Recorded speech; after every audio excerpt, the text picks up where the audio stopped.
ఆదరణకి దసర్రైక లెక్క సావుదలకు వచ్చినావు. ఈ సావుదలకు వచ్చిన తర్వాత సచ్చేదాకా కేసీఆర్ గారి వెంటనే ఉంటా అన్నావు, పార్టీ మారనన్నావు. మరి ఇప్పుడు ఎందుకు మారినవయ్యా? ఎవరి కోసం మారినవయ్యా?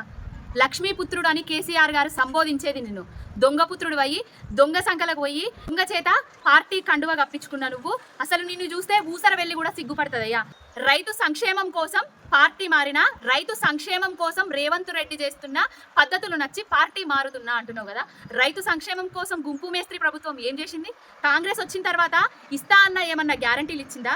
రైతులకు రైతు భరోసా ఇచ్చిందా? బీమా ఇచ్చిందా? లేకపోతే బోనస్ ఇచ్చిందా? కౌలు రైతులకు వాళ్ళకేమన్నా పైసలు ఇచ్చిందా? రుణమాఫీ చేస్తా అన్నాడు, రుణమాఫీ చేసి ఆ పద్ధతి నచ్చి నువ్వు ఇప్పుడు పార్టీలకు పోయినవా? కొడుకుల కోసం, కూతుర్ల కోసం, బిడ్డల కోసం, మీ భవిష్యత్తుల కోసం పార్టీ మారుతానమని చెప్పుకోండి. ప్రజా సంక్షేమం కోసం పార్టీ మారుతున్నారు అని చెప్పేది చాలా తప్పు.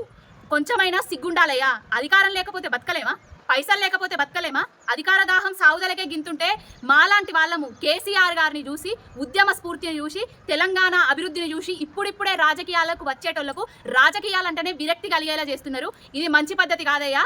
చరిత్రలో నిలిచిపోతాం అనుకున్నాం చిరకాలం కేసీఆర్ వెంట ఉండి. ఇంకెన్నేళ్ళు బతుకుతావు? మా అంటే ఓ 4-5 ఏళ్ళు బతుకుతావు కావచ్చు.